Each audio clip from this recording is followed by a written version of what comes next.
Good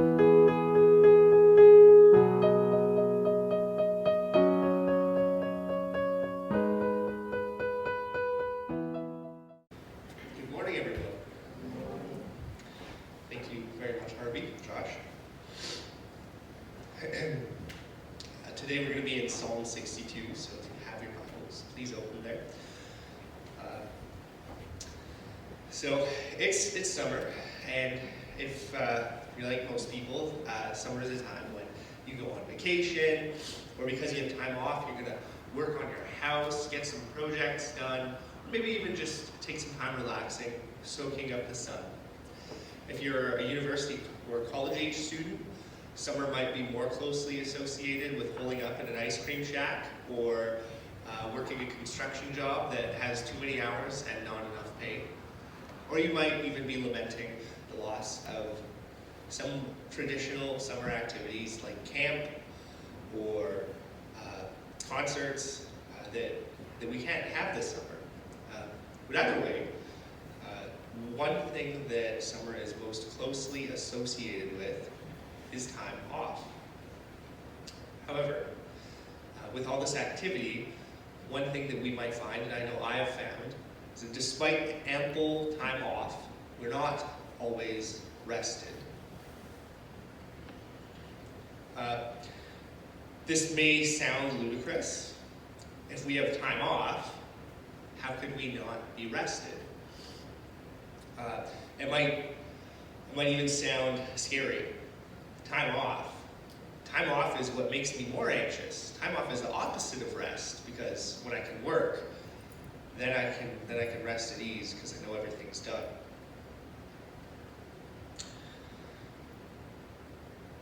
All in all, we may have come to find time off to be a little overrated in what it offers us, and sermons about rest to be dislocated from our day-to-day work life. According to Statista, the average Canadian works about 40 hours a week, and that number is dropping. But with this extra time, we're not necessarily finding ourselves better rested as a society. We're not spending time with our families or with God. So what's happening to this time? I know for a lot of people, it can get recruited by stuff like social media. Even my father, in his retirement, is spending a lot of time on social media. One other thing that might be happening to your time is that you're doing other kinds of work. A big thing right now is something called a side gig, and it's work you do in addition to your day job. I know that's been around forever, but now it's this thing that it's become kind of a market where different companies are competing for your side gig attention. One, for example, is you know those scooters around? They'll actually pay you to charge them. And I've done that. I've collected those scooters and charged them for money. And trust me, I don't like them either. I know they're like lying everywhere and they look gross. But that's one kind of side gig that we might have in our restless, work-centered society. Another thing that I've done is write critiques of books for magazines, and apparently that's something that people are willing to pay for. And so I know for me personally, even though I have less time that goes to work these days, a lot of it still goes to work, even though it's summer. You also might be one of 20% of Canadians who put their extra time into overtime. So even though we have all this extra time, it's not necessarily being spent on rest. It's not even necessarily time off in the sense that you're not working. Many of the people that I read from this week have talked about living in a culture of restlessness or busyness. Time seems to be sifting through our hands faster than we can really even watch it. And this creates a sense of urgency. I have to make my time matter, and I have to make it matter now. Whether it's work or play, I need this to matter. I'm very guilty of this. Coffee is my drug of choice, mainly because it means I can get less than 8 hours of sleep and still be productive the next day. I think something behind this is the speed of our age. It's inhuman, and it asks of us what would take empires 2,000 years ago. Anytime a new technology or a device is invented, our newfound time that it saves us is not reinvested in rest, but rather being more productive. So for example, when the vacuum was invented, you could clean your house a lot faster, but you didn't necessarily reinvest that time in relaxing so much as in having an even cleaner house. And so the standard of what we produce actually rises as our capacity to do things improves. This modern obsession with productivity is dangerous because before you know it, all of your newfound spare time has been invested in something arbitrary and not even necessary. It seems like the more we can produce, the more we're expected to produce. And as a result, our spiritual lives are left by the wayside because they don't produce the kind of things that a consumer, production-oriented economy values. One social commentator put it like this. He said, "It may be the case that 1, Christians are assimilating a culture of busyness, hurry, and overload, which leads to 2, God becoming more marginalized in Christians' lives, which leads to 3, a deteriorating relationship with God, which leads to 4, Christians becoming even more vulnerable to adopting secular assumptions about how to live, which leads to 5, even more conformity to a culture of busyness, hurry, and overload." And then the cycle begins again. We're hurried because in order to keep up with modern demands on time, we have to hurry. We don't have enough time. Eugene Peterson calls this hurry violence practiced on time, and I really like that phrase because when we hurry, we're demanding more of the time we have than it naturally offers us. We're trying to take more from our time than it would give us. We're not present in a given moment. We're not worshiping God and delighting in the work that He's given us and enjoying it. We're not even praying in all things like the Apostle Paul calls us to. The busy, hurried, distracted nature of our age is a crime against our humanity and our spirituality because it's dividing us from God. And worst of all, it's dividing us from God effectively. This isn't a pretty picture of what our busy culture and society looks like. Hurry does not only do violence on our time, it does violence on our relationship with God. And so I want to dive into Psalm 62 today to ask, what is the kind of rest that God offers us in the Bible? What is it the kind of rest that God's Word offers us? So we're going to start in verse 1 and 2. It says, "Truly my soul finds rest in God. My salvation comes from Him. Truly, He is my rock and my salvation. He is my fortress. I will never be shaken." The phrasing of verse 1 is literally, "Surely to God silence my soul," in the Hebrew, which the NIV translates, "Truly my soul finds rest in God." And so, in this psalm, the picture that we're given is of King David sitting in Jerusalem in a tall tower, looking around at all the chaos, the invading armies, the political machinations in his court. There's chaos all around him, and yet in the midst of all of this, he is still able to find a place of silence and stillness before God. And this is what David calls rest. This is rest for David in its fullest sense.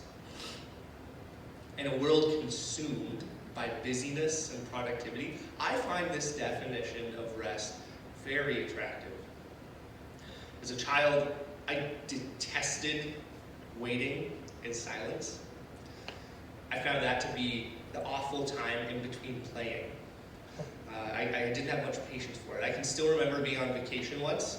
My parents wanted to take a nap, and I kept waking them up because I was like, "Come on, let's go do something fun." But as I've grown up, I've realized actually there is this rejuvenating quality to quietness and stillness, and I've come to really, really appreciate it. Now that I'm an adult, silence seems like a prophetic act of defiance against a world that is constantly trying to recruit me into being productive. Stillness and silence are the very rest that God provides for me in this world. Rest is the rescue. Rest is the rescue from culture that is consumed with being productive. So imagine with me for a moment, going back to the picture of Psalm 62. Imagine with me that you are a peasant in this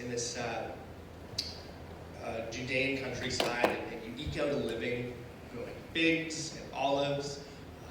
And while you're doing that, you are incredibly vulnerable. Not only could you catch a disease, could you get sunstroke, could you have a weather system come in and destroy your whole crop with hail, or no weather come in and there's no rain and your crops all wither. Not only are you vulnerable to that as you try and grow your livelihood, you're also vulnerable to bandits and raiders and invading armies, and there's this mortal danger that you face on a day-to-day basis. One a mortal danger that we're not necessarily used to facing in our society today. Yet, over the hill, off the horizon, juts out Jerusalem with its turreted walls. And you know that if raiders come or bandits come, you can escape into those towers and be safe. Now, the way that you would feel about that city is probably the same way that King David would feel about that city and its towers, as he writes about it here. King David, yes, is a king, but he is in no less danger of invading armies. He is in no less danger from the political machinations of his court. Eventually his son would even rise up and try and take power from him. He was in constant danger. And so it doesn't take long for him to look up at these towers and realize, as much as I'm kept safe from these invading armies by these towers, as deeply as they keep me safe, how much more safe am I with God, who can protect me from not only what's outside but what's inside? How much more safe am I from these mortal dangers that can destroy not just my body but my soul? It is in God that David finds the rest that a peasant might find in that tower. It's only when David embraces the security of God's rule that he can truly bear to stop and rest. This got me thinking about my own life. Where do I fail to stop and rest? It's for me personally, it's actually been a season of like needing rest quite badly. My dad recently fell off of his quad and broke 3 ribs, and that is really scary for me because he's been having health problems along with that, and I've realized how scary it is to have him in a life-threatening situation where his body is like filling up with fluid, and I don't know if he's okay from day to day. And there's I need rest from that. And it's revealed to me that even something as secure and stable as my father is not a rock that I can lean on. There have been other situations surrounding that one. I'm engaged, and so now I'm experiencing all of the turbulence of wedding planning and the fun that brings. And it's painful in some ways to have this joyful season also existing alongside a really stressful season of planning and working stuff out with people so that you can have a wedding that pleases as many people as possible. Maybe a little more recently, Last night, I wasn't quite satisfied with my sermon, and I stayed up late trying to make sure I had it ready, and as a result, I was quite vulnerable to my alarm not going off this morning. I woke up 10 minutes before the service, and I didn't need coffee this morning. So I fail to rest, particularly with things that I put my trust in that I shouldn't, whether it's my terrible alarm clock or even something that is good and God-given His family. That cannot be rest for me. What I'm realizing in this season is that when I seek to rest, I can't do that alone, and I can't put that burden on other people. Rest is something that I need God for. If I'm actually going to enter into rest and find peace in my life circumstances, I need God because I am weak. I don't think I can handle all this or control all this on my own. So naturally, work also tends to be an idol for me too. I could throw all my time into work and just find all of my identity in that. But just like my father, my family cannot be that rock that God is in this song. I don't think work can be that either, because I could always lose my job. And if my identity is wholly invested in that, man, am I in a bad place if I lose that. I can end up creating chaos when I try and wring as much meaning and security out of these things in my life as I can. Really finding rest means finding a place of stillness and silence before God in the midst of chaos. Let's move on to verse 3 to 4. Here we find the psalmist lamenting the chaos that surrounds them as they seek to find rest in God. He writes, "How long will you assault me? How long will you assault me? Would all of you throw me down? This leaning fence, this tottering fence. Surely they intend to topple me. From my lofty place, they will delight in lies. With their mouths they bless, but in their hearts they curse." When I read this, I can't help but think of Jerusalem right after Babylon came and sacked it. They destroyed all the walls around Jerusalem.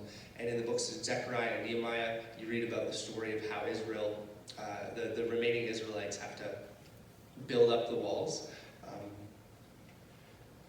With one hand having a weapon and the other hand doing their building, because surrounding nations were attacking them and raiding them, all the while that they were trying to rebuild the wall. And there's this intense vulnerability that comes without that.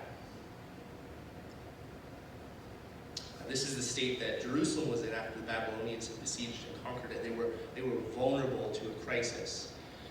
I have to confess that when I don't rest, I am often also vulnerable to a crisis.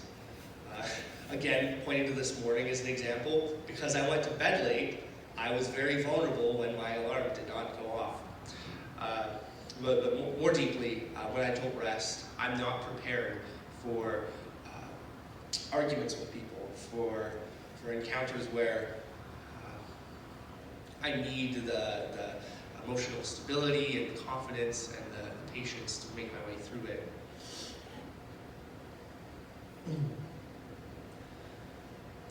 This is not trusting God when I do not rest.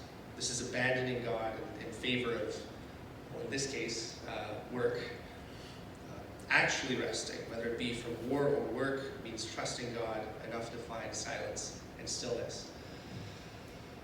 Because if you trust God, you actually can take rest. Trust is like a precondition for rest, because unless you trust God, you're going to trust other things like yourself. You're always going to be trying to work and secure your life so that you can finally rest.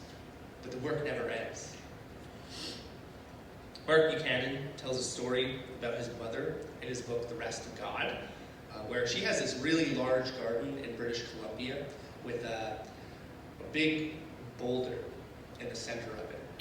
And she can't move it, so what she decided to do was, instead of moving it, she would just polish it every day so that there's this beautiful, polished boulder in the center of her garden.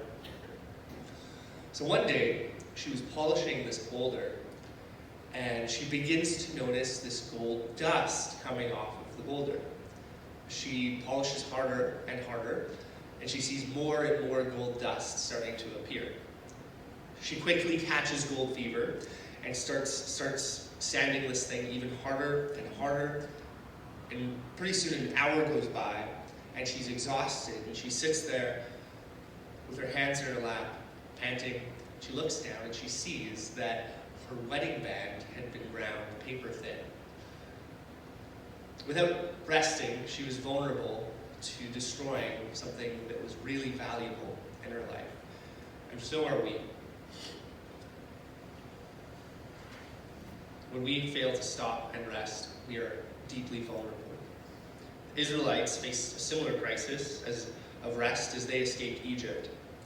Their oppressive, forced labor overlords, the Egyptians, demanded that they get back to work. Moses exhorted Israel to rest as a prophetic indictment against Egypt. In Exodus 14, the pursuing army of Pharaoh has caught Israel up against the sea with no way to escape. The Israelites, aware of the Egyptians approaching, mob Moses. You've got to do something. Why did we ever leave in the first place? So Moses responds by saying, do not be afraid, stand firm, and you will see the deliverance the Lord will bring you today. This is something that is often said right before a battle in the Old Testament. You can imagine the Israelites were fingering their weapons, the couple weapons that they had, as they saw the Egyptians riding in. But Moses goes on, he says, the Lord will fight for you. All you have to do is be still. This is a decidedly pacifist response to an army riding up to you. Just stand still, do nothing. God will fight this battle for you. Their inactivity was meant to be a sign of their trust and reliance on God, that He would do what they could not hope to do alone. And so stillness and quietness are a hallmark of Israel's relationship with God. And for us as a church, as the new Israel, we also can hold this stillness and silence, this practice of stopping, being still, as something that shows our trust to God, that we do not trust in idols, that we do not trust in things other than God, whether it be work, or family, or side gigs. Stopping and being still shows our trust for God. And it is a precondition of that rest. God and His grace are enough for us, even as we battle daily with sin and failure. God is not here today to condemn us for not resting so much as He is to receive us. We are the church, God's better Israel, and He invites us into a far better rest than Israel was ever invited into as well. But this isn't always obvious. Sometimes the prospect of resting can be more likely to give us an anxiety attack than it is to actually make us feel at peace. Sometimes work deadlines or school projects or even just knowing that your family's coming over to visit can feel like an Egyptian army coming at you more than it can feel like an opportunity to stop and rest. And this is why the psalmist finally locates our hope in God in verse 5. Yes, my soul finds rest in God. My hope comes from Him. If we do not anticipate that God will be our rest and that His rest will be enough, we exempt ourselves from resting. If we don't place our hope in the rest that He offers, we place our hope in the promises of other things. Whether it be, in my case, something like social media, oh, I need a break. Or a family, or a friend, or even maybe sleeping. Although those are all, well, sleeping for sure is definitely a good way to get rest. But if we do not hope to find our rest in God, we blind ourselves with fear that worship And silence and stillness are death rather than life. But this is the mystery that Jesus unveils for us, that there is actually death in life. By laying down our frenetic activity and sacrificing our grind to get everything from every moment, we are resurrected into a life of peaceful stillness and assurance in Jesus. We become a non-anxious presence in a world that is dying of anxiety. For me, this would often appear in my anxiety around resting. I've always questioned, what is the point of resting when the next day I'm just still exhausted? Especially some summers when I was working construction, they kind of sapped me emotionally as well as physically because I got yelled at a lot. I was a really bad carpenter. So what would happen is I'd have a day off, and by the end of it I was just so anxious that whatever I'd gotten that day just wasn't enough to carry me through the rest of the week. And a friend actually pointed out to me that the anxiety that I had about that was just as draining as the work itself. And the cure for that was to actually just trust and hope that God was giving me everything I needed, my rest. But yeah, it's just a day off, and this is a really painful season, but maybe God has given me exactly what I need to get through what's coming this week.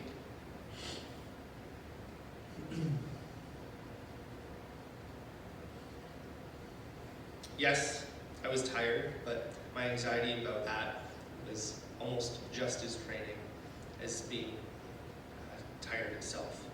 And so hoping in God's abundant provision ahead actually energized and it drew me forward instead of leaving me to languish in what I perceived as scarcity. So as we struggle and strive to find rest in God this week, I want to offer us a couple of practices, something practical we can do to find our rest in God. Number one is to Sabbath, to take one day off, not just as time off, but to actually stop the striving and to rest with God. I stand up here as a hypocrite today because I'm really bad at this. I confess that. I need help with this too.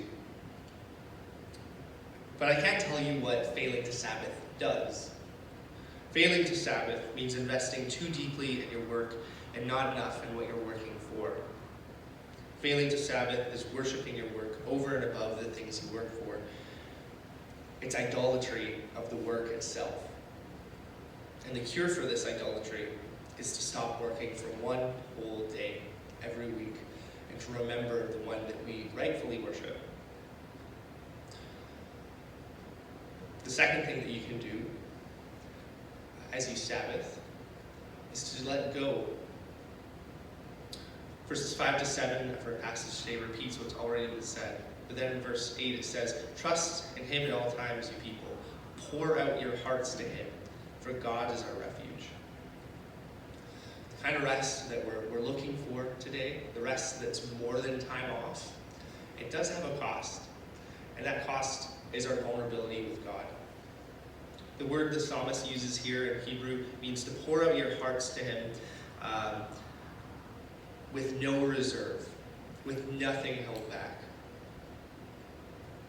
And so as we approach rest, I think if we want to be vulnerable with God and honest with God, we need to confess to him what exactly it is that we are afraid of that stops us from resting. And my challenge to us this week is to honestly ask in prayer, God, what is stopping me from resting with you? And when you find out, inviting his Spirit to heal you from that fear, to transform you, and to actually enable you to rest. My hope is that, if anything, this Sunday, this time at church with each other and with God has been a time to rest together. Let's bow our heads and pray as we finish. There is only one place we rest, not in churches or temples. Rather, we rest in your presence, God. You are the only sure thing in our lives. You keep us safe, safe enough to rest. We may question how many more hits life will throw at us, hits that feel like they're going to crumple us, push us over like a rotting fence. Are we robbed and crushed by design? We admit that sometimes we feel cursed. But no matter how dark it gets, your light guides our steps. You are our sure footing, our paved path, a road with no potholes. It only makes sense to trust you. You are steady when our world falls apart. So teach us real faith. Teach us to go all in, because only in you do we find our refuge. Amen.